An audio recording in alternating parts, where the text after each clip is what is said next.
있습니다. 자, 요걸 한번 해봅시다. 여러분들 이거 치라 그랬더니 요거에 여기 헷갈리는 것 같아요. 얘를 어떻게 쳐주냐면 원래는 이렇게 돼 있는 겁니다. 무슨 말이냐면 원래 한 줄로 돼 있는 거예요. 한 줄로. 한 줄로 돼 있는데 원래 여기부터 여기까지가 한 줄이에요. 이해되셨죠? 그런데 너무 기니까 보통 쪼개야 되죠? 그럼 어떻게 하냐면 이렇게 쭉 속성을 집어넣고 구분할 때 쉼표 찍죠? 쉼표를 찍고 쉼표 다음에 엔터를 쳐주면 얘가 자동으로 뎁스를 인식해 줍니다. 엔터를 쳐주면 알았죠? 쉼표하고 엔터를 꼭 쳐줘야 돼요. 쉼표 엔터 이렇게. 그래야지 인식해주고 작동을 안 하면 쉼표가 어디가 빠져 있어요. 쉼표 꼭 찍은 걸 보세요. 제일 마지막에는 쉼표가 없습니다. 제일 마지막에만 쉼표가 없고 쉼표로 다 구분해줘요. 여기는 이제 데이터 불러오는 것만 계속 해볼 거예요. 똑같아요. 자, 처음에 봅시다. 데이터 가져오기인데 텍스트 형태에 있는 데이터를 가지고 올 거예요. 자, 2001 여기 있는 데이터를 지금 여기 있는 데이터를 불러 들어갖고 와서 변수에다 저장을 해놔야 분석을 할 수 있죠. 그죠? 그래서 원래 데이터를 이렇게 콜해 갖고 와서 변수에다 넣어줘야 돼요. 넣어서 정리해서 갖고 있다가 그걸 분석을 해줘야 됩니다. 근데 만약에 빅데이터 할 경우에는 어떻게 해야 되겠어요? 이게 장난이 아니죠. 빅데이터 같은 경우에. 그래서 빅데이터 같은 경우에는 하도비라든가 이런 시스템에서 처리해주는 방법도 있고 그렇지 않을 경우에 어느 정도 용량이 되면 지금 이렇게 불러 들어갖고 와서 처리해 줄 수가 있어요. 근데 말씀드리지만 우리가 아직 우리나라에는 빅데이터라고 처리할 만큼의 그렇게 큰 데이터, 테라바이트급 이런 데이터들이 별로 없어요. 그렇기 때문에 여러분들 우리가 기업에 들어가면 웬만한 데이터는 몇백 메가, 많아야 몇백 메가 안에 들어가 있습니다. 왜냐하면 텍스트 형태로 저장이 돼 있어 보면 우리가 알고 있는 용량보다 계속 작아요. 실제로. 그래서 CSV나 이런 파일로 갖고 오면 그렇게 용량이 많지 않아요. 우리가 알고 있는 데이터들이. 그래서 대부분은 TXT라든가 TXT보다는 CSV로 가장 많이 저장이 되어 있습니다. 쉼표로. 나중에 우리가 보겠지만 대부분의 데이터는 기업에서 갖고 올 때 데이터베이스에서 우리가 요청을 할 수가 있어요. 기업에 가면 분석하기 위해서 기존에 있는 데이터를 좀 빼주세요. 그러면 물어봐요. 어떤 형태로 빼줄까요? 물어봐. 그럼 엑셀 형태로 빼줘요? 텍스트 형태로 빼줘요? 아니면 CSV 형태로 빼줘요? 그러면 가장 많이 쓰는 게 CSV 형태로 빼달라고 하시면 돼요. 이 뒤로는 전부 다 CSV만 쓸 겁니다. 실제로는. 근데 여기서는 이제 한 번씩 다 해보려고 우리가 한 거예요. 자, 갖고 오고요. 헤더 얘기는 했죠. false. 그러면 우리가 앞에 있는 거 내용 중에서 앞에 헤더 부분을 빼고 올 겁니다. 무슨 얘기냐면 요 앞에 여기는 지금 헤더가 없네요. 참, 헤더를 제가 일부러 빼놨네요. 헤더가 없죠. 요게 헤더입니다. 요게 헤더인데 앞에 있는 변수명 여기는 지금 없으니까 헤더를 false로 해놓은 거예요. 무슨 말인지 알겠죠? 그 다음에 이 구분이 쉼표로 돼 있어요? 아니면 탭으로 돼 있어요? 탭으로 돼 있죠. 만약에 얘가 쉼표로 돼 있다. 그러면 얘를 뭘로 해야 되냐면 뒤에 요 부분이 얘가 아니고 쉼표, 컴마로 바꿔줘야 되는 겁니다. 구분자니까. 그 얘기예요. 그래서 보도록 할게요. 자, 얘를 딱 엔터 치면 자동으로 쭉 인식하죠? 왜요? 하나니까. 즉, 여기서부터 여기까지가 하나니까 이렇게 인식을 한 겁니다. 자, str로 해가지고 한번 불러갖고 와볼게요. 그럼 원래 데이터가 이렇게 처리가 된 겁니다. 변수명이 없어서 그냥 일단 v1, v2로 얘가 자동으로 얘를 인식을 해준 거예요. 됐죠? 자, 그러면 원래 데이터를 얘를 가지고 한번 클릭해 볼게요. 얘를 더블 클릭하면 이렇게 오른쪽에 화면에 보이죠? 이런 식으로. 이게 원데이터입니다. 옆에 있는 데이터를 클릭하면은 자동으로 이렇게 뿌려줘요, 얘가. 이렇게 클릭하면은, 클릭하면 이렇게 자동으로 뿌려져요. 얘는 쉼표로 돼 있죠? 구분이. 그리고 위에 헤더가 있죠? 이걸 보고 우리가 해줄 수가 있어요. 자, 됐죠? 그래서 이렇게 돼 있다. 자, 두 번째, CSV를 갖고 오도록 하겠습니다. 자, 두 번째는 똑같으니까 요걸 갖고 오는데, 하는 방법. 지금부터 치자 그러면 여러분 또 칠 거죠? 카피해 갖고 와서 바꿔주면 돼요. 근데 에러가 처음에 많이 날 겁니다.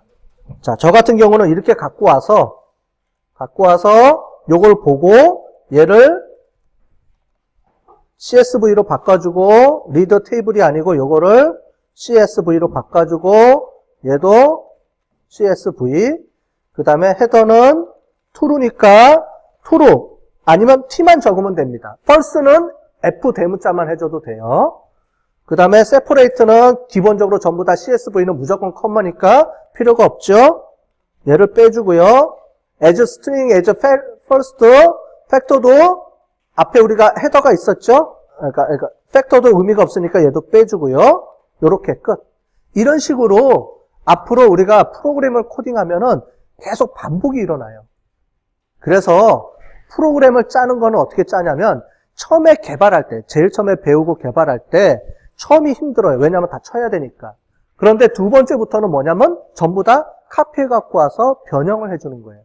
앞으로 우리가 배우는 뭐든 뒤에 넘어가면 알겠지만 카피해서 계속 써요. 수정해줘야 돼요. 그러니까 그걸 잘 쫓아와야 돼요. 이제부터는. 치면 여러분들 한 달이고 두 달이고 계속 쳐야 돼요. 데이터 양을. 그러니까 계속 이렇게 수정해주는 작업이 앞으로 많을 겁니다. 아, 얘도 바꿔줘야죠. 참, 얘도 2번. 오케이. 자, 이제부터 하나를 더 설명을 해드릴게요. 세 번째는 뭐냐면 엑셀인데 엑셀은 기존 거를 이용을 하면 디폴트 값을 이용하면 에러가 발생하더라고요. 그래서 어떻게 해야 되냐면 인터넷으로 쳐보면 엑셀을 갖고는 여러 가지 함수들이 많아요. 인스톨 함수들이 많은데 그 중에 하나입니다. 제가 하나를 이제 갖다가 놓은 건데 얘를 할 텐데 이런 걸 뭐라고 부르냐면 패키지라고 불러요. 패키지. 앞으로 우리가 패키지를 무지 많이 사용할 겁니다. 뭐냐면 이 패키지의 의미가 뭐냐면 우리가 개발해야 될 거를, 즉 프로그래밍을 다 쳐야 될 거를 이미 다 만들어서 저장을 해놓은 거예요. 얼마나 편한지 모르겠어요. 왜냐? 여러분들이 나중에 이제 분석, T-테스트 안오바를 한다거나 아니면은 우리 데이터 마이닝을 할 때 프로그램을 코딩을 처음부터 여러분들이 다 개발하는 게 아니고요. 남들이 만들어 놓은 걸 콜해서 거기다 데이터만 집어넣고 지금처럼 각각 옵션만 몇 개 딱 넣어주면 돌아가요. 얼마나 좋겠어요. 그죠? 그러니까 우리는 그걸 배우는 거죠. 응용이니까. 그걸 배워야 되니까 실제로 프로그램 개발하는 걸 배우는 게 아니죠. 그 정도 깊이까지 우리는 안 합니다. 그래서 하는데 그 중에서 가장 많이 그래서 써야 될 게 패키지를 불러 들어 갖고 와서 해야 돼요. 남들이 개발해 놓은 거를 불러 들어 갖고 와서 할 때 쓰는 방법입니다. 자, 그럴 때 잠깐 아직 치지 말고 설명을 듣고 쳐요. 어떻게 하느냐? 잘 보세요.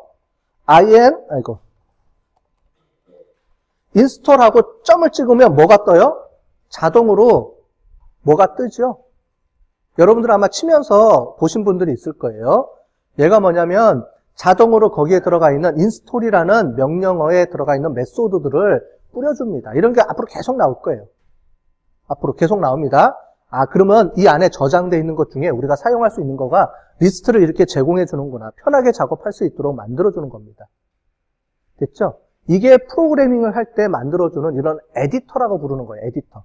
그래서 우리가 처음에 R을 깔았죠. R은 프로그램 커널이고요. RStudi오는 그거를 인식해서 사용자가 편리하게 작업할 수 있도록 만들어주는 에디터 역할을 해주는 거예요. 여러분들도 자바를 할 때 이클립스 깔았잖아요. 썼죠? 써봤죠? 이클립스는 자바를 가지고 사용자가 편리하게 만들어주는 이런 프로그램 에디터들이에요. 이제 그런 에디터들을 쓰면 우리가 쉽게 이렇게 작업할 수 있죠. 뭐냐? 여기 보면 색깔 나오죠, 색깔. 그래서 어떤 문자형 색깔, 그 다음에 색깔 가지고도 우리가 구분을 해요. 그래서 에디터들이 이렇게 편하게 쓸 수 있도록 고안해 놓은 겁니다. 그러니까 에디터들을 우리가 많이 쓰게 될 거예요, 앞으로. 자, 그래서 이렇게 패키지를 해놓고 자동으로 엔터를 치면 패키지가 자동으로 먹죠. 됐죠?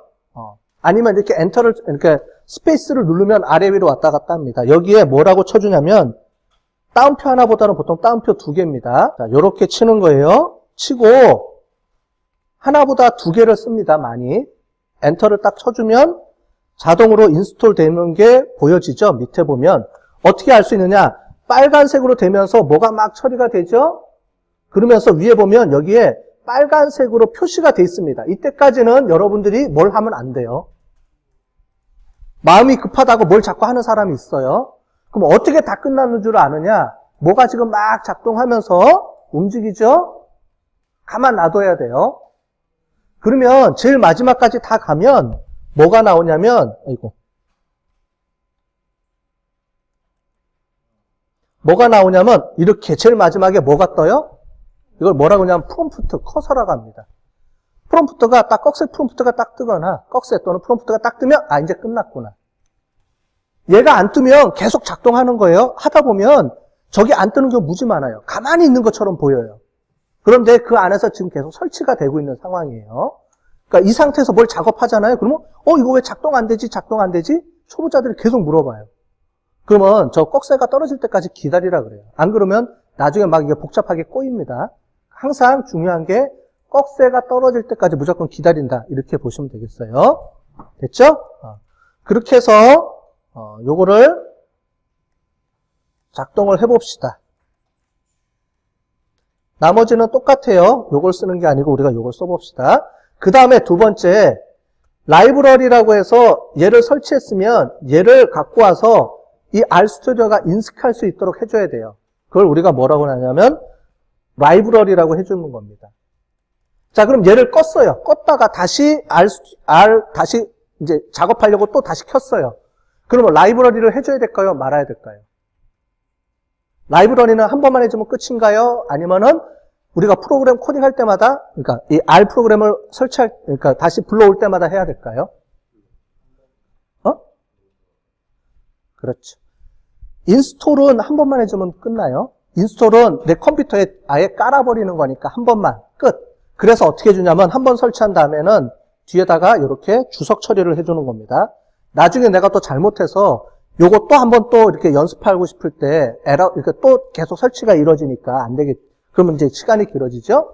그래서 한 번 설치한 다음에는 항상 패키지는 이렇게 주석 처리해주고요. 라이브러리는 항상 껐다 키면 다시 해줘야 돼요. 그래서 라이브러리는 항상 살려주는 겁니다. 됐죠? 그렇게 해서 나머지는 쭉 해보세요. 그 다음에 여기 두 가지가 있죠. 시트가 들어가요. 왜 들어가죠? 엑셀에서는 당연히 시트가 여러 가지가 있겠죠? 그 중에 어떤 시트를 쓸 거냐. 시트 네임을 이렇게 들어가야 됩니다. 그 다음에 컬럼 네임은 뭐냐면 위에서 보면 여기 헤더랑 같은 의미예요. 위에 헤더가 여기 컬럼 네임입니다. 즉 보시는 거가 어때요? 이게 텍스트랑 CSV랑 엑셀에 따라서 옵션이 조금씩 바뀌죠. 그래서 요걸 한번 쭉 해놓고 나중에 쓸 때는 어떻게 하면 써요? 이거 보관하고 있어야 돼요, 파일. 보관하고 있다가 필요할 때마다 갖다 쓰면 돼요. 왜요? 여러분들 외우지 못하잖아. 그러니까 이렇게 한번 해놓고 저장해놓고 콜에서 앞으로 작업할 때마다 계속 갖다 쓸 겁니다. 그러니까 처음 딱 한 번만 해보면 돼요. 자, 해봅시다.